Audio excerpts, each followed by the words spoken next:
और अब सीधे ले चलते हैं आपको रोहतास के गोपाल नारायण सिंह विश्वविद्यालय के प्रथम दीक्षांत समारोह में। डॉक्टर संजय जायसवाल जी, यहाँ गांव का बच्चा बच्चा जिनको जानता है, ऐसे मेरे मित्र और सांसद मनोज तिवारी जी,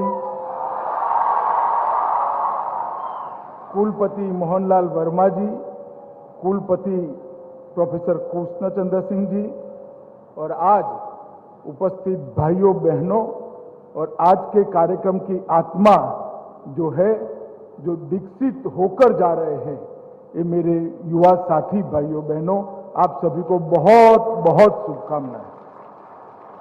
मित्रों, आज जब मैं यहां आया हूं नारायण सिंह विश्वविद्यालय के प्रथम दीक्षांत समारोह में, मुझे अतिथि विशेष कर बुलाया गया है, तो मैं सबसे पहले तो विश्वविद्यालय के पूरे परिवार का हृदय से धन्यवाद करने से बात करने का मुझे मौका दिया है।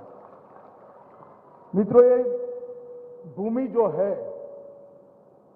जो इतिहास पढ़े होंगे, इतिहास जानते होंगे, इन लोगों को मालूम है भूमि बहुत ऊर्जावान भूमि है।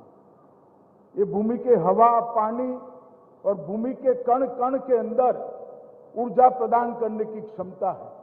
यही भूमि है जहां गायत्री मंत्र रचना करने वाले महर्षि विश्वामित्र ने जन्म लिया था। यही भूमि है जहां हरिश्चंद्र के पुत्र रोहिताश्व ने रोहतासगढ़ किला बनाया था। यही भूमि है जहां से ढेर सारे आजादी के आंदोलन के कार्यकलाप यहां से बिहार की भूमि से ही बने गए। यही भूमि है जहां देश के प्रथम राष्ट्रपति राजेंद्र बाबू को ये भूमि ने दिया, जिन्होंने सोमनाथ मंदिर को फिर से बनाने की नींव डाला था। यही भगवान बुद्ध और महावीर की भूमि है। यही युगों युगों तक जिनको अर्थशास्त्र और कूटनीति के लिए याद किया जाएगा, ऐसे आचार्य चाणक्य और चंद्रगुप्त की भूमि है। यही वीर कुंवर सिंह जी की भूमि है।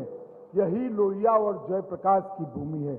मित्रों, आजादी के बाद जब समता का आंदोलन चला, तब इसी भूमि से बाबू जगजीवन राम और कर्पूरी ठाकुर ने उस भूमि आंदोलन को ताकत देने का काम किया। मित्रों, भूमि की ऊर्जा से मैं तो भली भांति परिचित हूं, क्योंकि मैं इतिहास का विद्यार्थी हूं।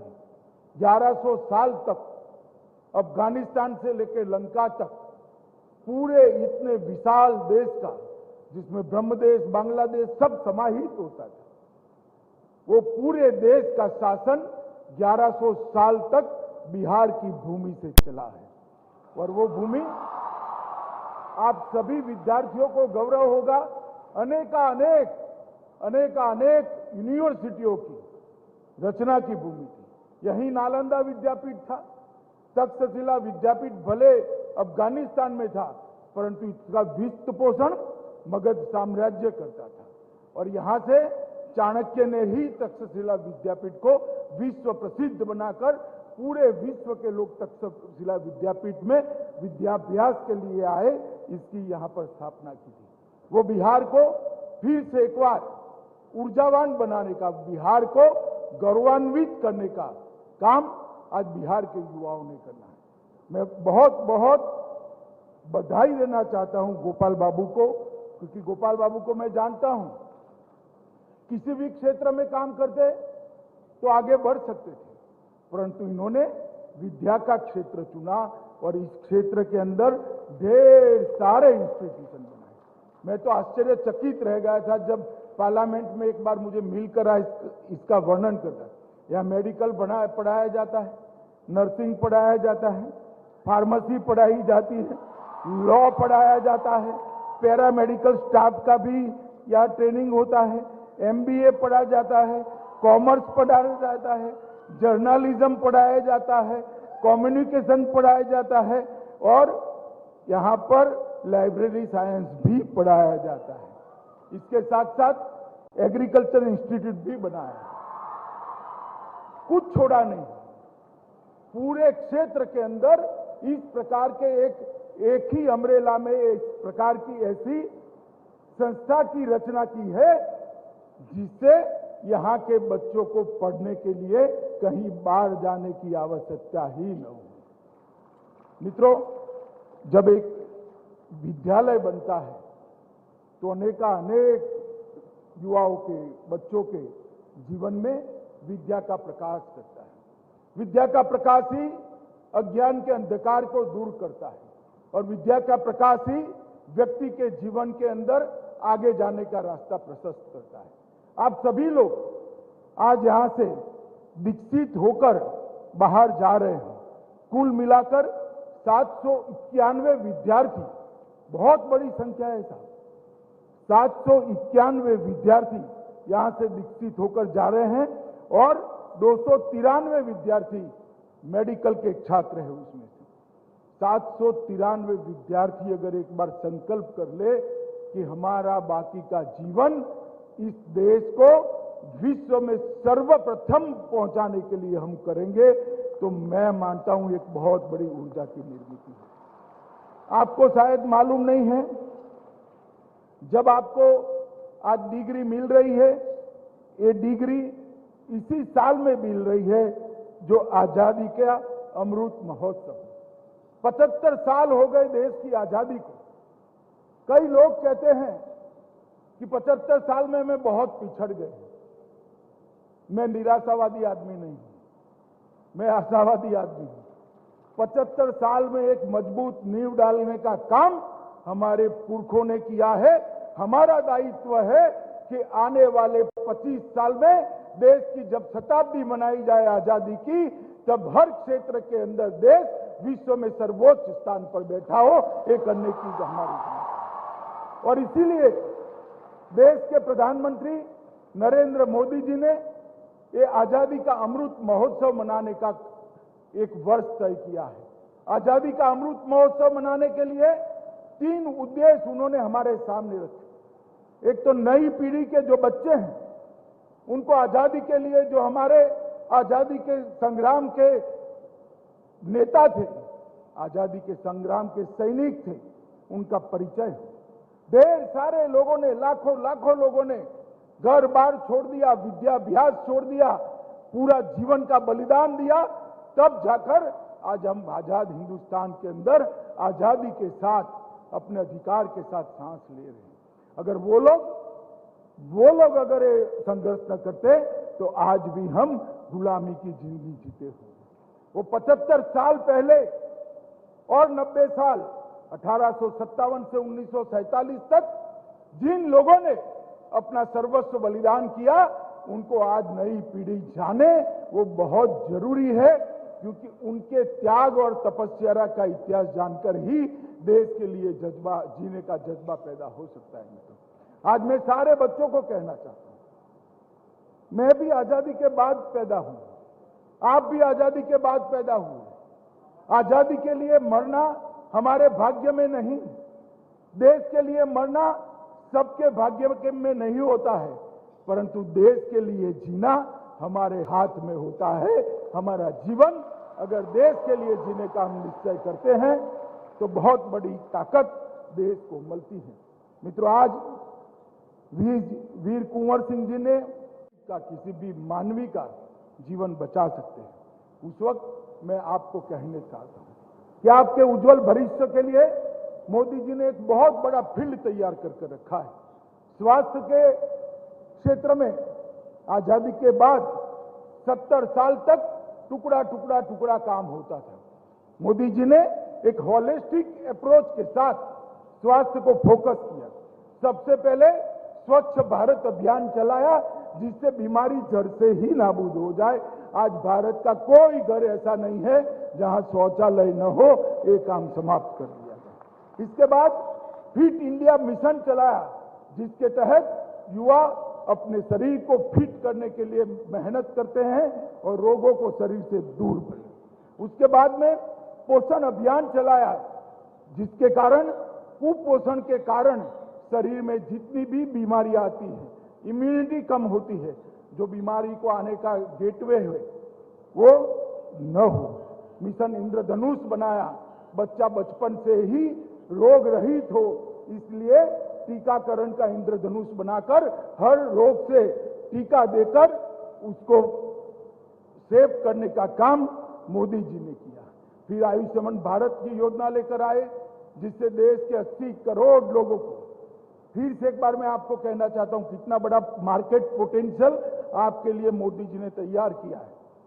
80 करोड़ लोगों को 5 लाख तक के इलाज के लिए 1 पैसे का खर्च करने की जरूरत नहीं है। नरेंद्र मोदी सरकार वो सब गरीबों का पैसा चुका। जो बच्चे आज MBBS, MD, MS होकर जा रहे हैं, उनके मन में भय होगा कि गांव में चले जाएंगे, हमारा गुजारा कैसे होगा। डरिए मत, गरीब से गरीब लोगों तक अपने परिवार के लिए सालाना 5 लाख खर्चा नरेंद्र मोदी सरकार करती है, जिससे आपके अस्पताल अपने आप ब्रेक इवन पॉइंट के बाहर आने वाले हैं। इसके साथ साथ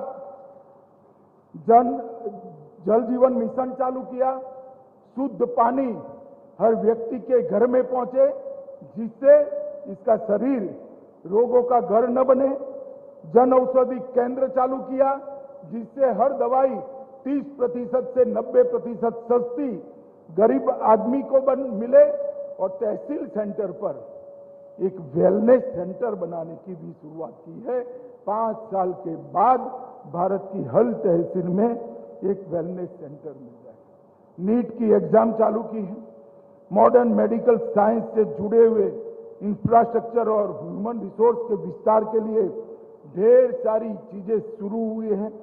एक जमाने में 2013-14 में भारत में प्राइवेट और सरकारी मेडिकल कॉलेज की संख्या 387 थी। मेरा विद्यार्थियों से अनुरोध है, जरा जोर से बोलिए, कितनी थी? 387, 387। जरा बोलिए कितनी थी?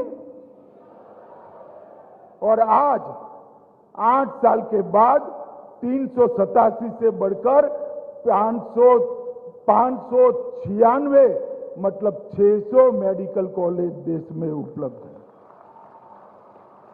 पहले हर साल 51,000 डॉक्टर पढ़ लिख कर बाहर आते थे MBBS, आज 51,000 से बढ़कर 89,500 डॉक्टर बाहर आते हैं। पहले 31,100 PG डॉक्टर बाहर आते थे, आज 60,200 PG डॉक्टर हर साल लोगों की सेवा करने के लिए बाहर जाते हैं। मित्रों, इंफ्रास्ट्रक्चर जो नरेंद्र भाई ने बनाया है, उसने देश के हेल्थ सेक्टर का पूरा सिनेरियो बदलने का काम किया है। मित्रों, बिहार के अंदर भी बिहार सरकार ने ढेर सारी चीजें करी हैं। मैं सिर्फ इतना ही कहना चाहता हूं, यहाँ जो भी अलग अलग विधाओं के छात्र आज डिग्री लेकर जा रहे हैं, मोदी जी ने चाहे कोई भी क्षेत्र हो, हर क्षेत्र के लिए विश्व के साथ आपकी स्पर्धा कर पाओ, इस प्रकार का प्लेटफॉर्म खड़ा करने का काम नरेंद्र मोदी जी ने किया है। स्टार्टअप की योजना शुरू करी है, स्टैंडअप की योजना शुरू की है। हर क्षेत्र के अंदर युवाओं को मौके मिले, इसलिए ढेर सारी सुविधाएं नरेंद्र मोदी जी ने की है। जरूरत है देश का युवा जज्बे के साथ काम करे, देश का युवा सिर्फ अपने लिए काम न करे, देश का युवा दूसरों के लिए काम करे। अगर गोपाल बाबू इंडस्ट्री लगाने का निर्णय करते तो आप लोग अच्छे से पढ़ पाते क्या? पैसा तो इंडस्ट्री लगाकर भी मिल सकता है, शायद यहां न भी मिले, मगर उन्होंने यूनिवर्सिटी खोली तो आज हजारों हजारों बच्चों का जीवन सार्थक हो गया। हम काम जरूर करें, अपने लिए करें, अपने परिवार के लिए करें, मगर साथ साथ दूसरों के फायदे की भी चिंता करें। मित्रों, इस प्रकार से जीवन जीने से ही देश आगे बढ़ सकता है। और अंत में एक मेरी व्यक्तिगत बात है, आप लोगों के साथ मैं मन से करना चाहता हूं।